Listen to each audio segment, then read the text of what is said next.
कौन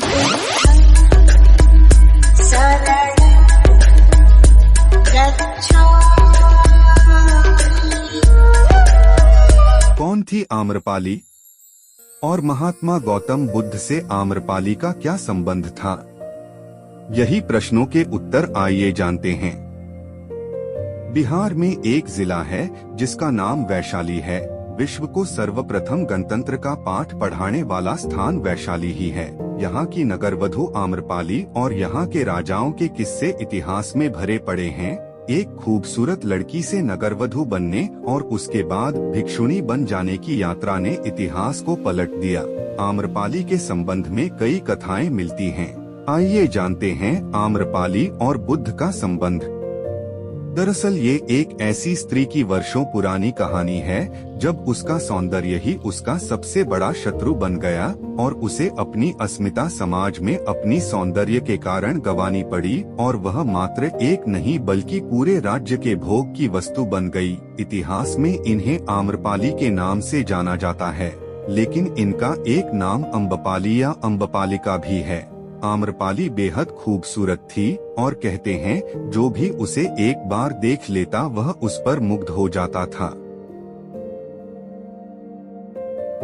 अगर इतिहास की माने तो अजातशत्रु उसके प्रेमियों में था और उस समय के उपलब्ध साहित्य में अजातशत्रु के पिता मगध का राजा बिंबिसार को भी गुप्त रूप से उसका प्रेमी बताया गया है। बिंबिसार का उससे एक पुत्र होना भी बताया जाता है।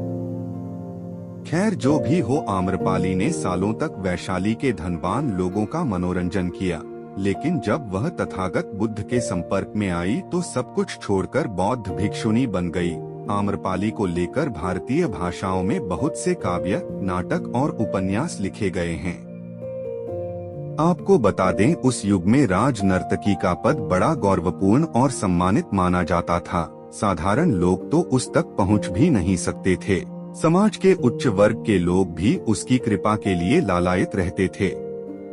यह कहानी है भारतीय इतिहास की सबसे खूबसूरत महिला के नाम से विख्यात आम्रपाली की, जिसे अपनी खूबसूरती की कीमत वेश्या बनकर चुकानी पड़ी। वह किसी की पत्नी तो नहीं बन सकी, लेकिन संपूर्ण नगर की नगरवधु जरूर बन गई। आम्रपाली ने अपने लिए ये जीवन स्वयं नहीं चुना था, बल्कि वैशाली में शांति बनाए रखने, गणराज्य की अखंडता बरकरार रखने के लिए उसे किसी एक की पत्नी बनाकर नगर को सौंप दिया गया। आम्रपाली के जैविक माता पिता का तो पता नहीं, लेकिन जिन लोगों ने उसका पालन किया उन्हें वह एक आम के पेड़ के नीचे मिली थी, जिसकी वजह से उसका नाम आम्रपाली रखा गया। वह बहुत खूबसूरत थी, जो भी उसे देखता था वह अपनी नजरें उस पर से हटा नहीं पाता था। लेकिन उसकी यही खूबसूरती, उसका यही आकर्षण उसके लिए श्राप बन गया। आम्रपाली जैसे जैसे बड़ी होती गई वह और भी ज्यादा आकर्षक दिखने लगी, जिसकी वजह से वैशाली का हर पुरुष उसे अपनी दुल्हन बनाने के लिए बेताब रहने लगा। लोगों में आम्रपाली की दीवानगी इस हद तक थी कि वो उसको पाने के लिए किसी भी हद तक जा सकते थे। यही सबसे बड़ी समस्या थी। आम्रपाली के माता पिता जानते थे कि आम्रपाली को जिसको भी सौंपा गया तो बाकी के लोग उनके दुश्मन बन जाएंगे और वैशाली में खून की नदियां बह जाएंगी, इसीलिए वह किसी भी नतीजे पर नहीं पहुंच पा रहे थे।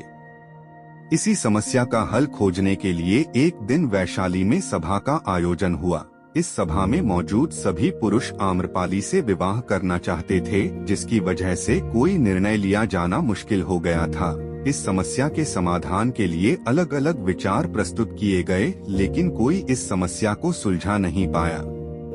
लेकिन अंत में सर्वसम्मति के साथ आम्रपाली को नगरवधु यानी वेश्या घोषित कर दिया गया। ऐसा इसीलिए किया गया क्योंकि सभी जन वैशाली के गणतंत्र को बचाकर रखना चाहते थे। लेकिन अगर आम्रपाली को किसी एक को सौंप दिया जाता तो इससे एकता खंडित हो सकती थी।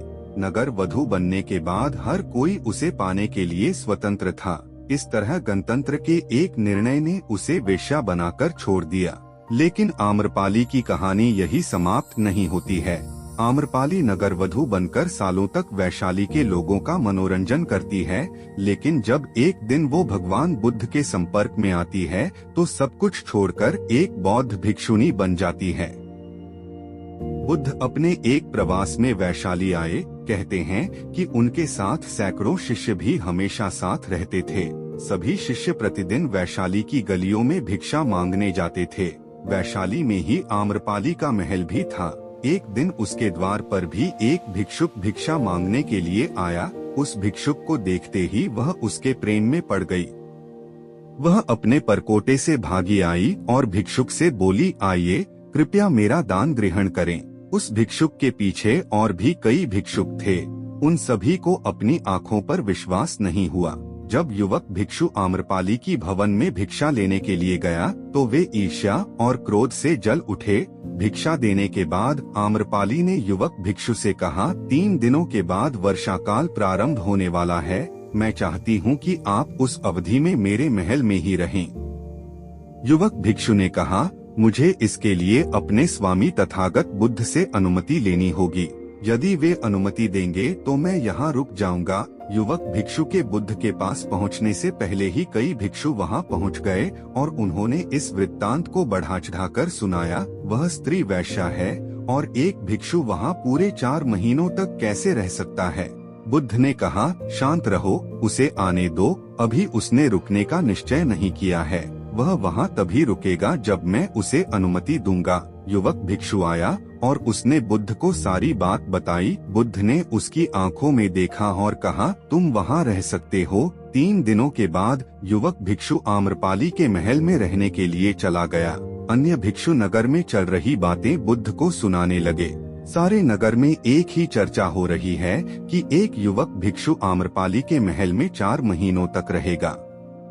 बुद्ध ने कहा, तुम सब अपनी दिनचर्या का पालन करो। मुझे अपने शिष्य पर विश्वास है। मैंने उसकी आंखों में देखा है कि उसके मन में अब कोई इच्छाएं नहीं हैं। मुझे उसके ध्यान और संयम पर विश्वास है। तुम सभी इतने व्यग्र और चिंतित क्यों हो रहे हो? यदि उसका धम्म अटल है तो आम्रपाली भी उससे प्रभावित हुए बिना नहीं रहेगी, और यदि उसका धम्म निर्बल है तो वह आम्रपाली के सामने समर्पण कर देगा। यह तो भिक्षु के लिए परीक्षण का समय है। बस 4 महीनों तक प्रतीक्षा कर लो। मुझे उस पर पूर्ण विश्वास है। वह मेरे विश्वास पर खरा उतरेगा। उनमें से कई भिक्षुओं को बुद्ध की बात पर विश्वास नहीं हुआ। उन्होंने सोचा, वे उस पर नाहक ही इतना भरोसा करते हैं। भिक्षु अभी युवक है और आम्रपाली बहुत सुंदर है। वे भिक्षु संघ की प्रतिष्ठा को खतरे में डाल रहे हैं। 4 महीनों के बाद युवक भिक्षु विहार लौट आया और उसके पीछे पीछे आम्रपाली भी बुद्ध के पास आई। आम्रपाली ने बुद्ध से भिक्षुणी संघ में प्रवेश देने की आज्ञा मांगी। उसने कहा, मैंने आपके भिक्षु को अपनी ओर खींचने के हर संभव प्रयास किए पर मैं हार गई। उसके आचरण ने मुझे यह मानने पर विवश कर दिया कि आपके चरणों में ही सत्य और मुक्ति का मार्ग है। मैं अपनी समस्त संपदा भिक्षु संघ के लिए दान में देती हूँ।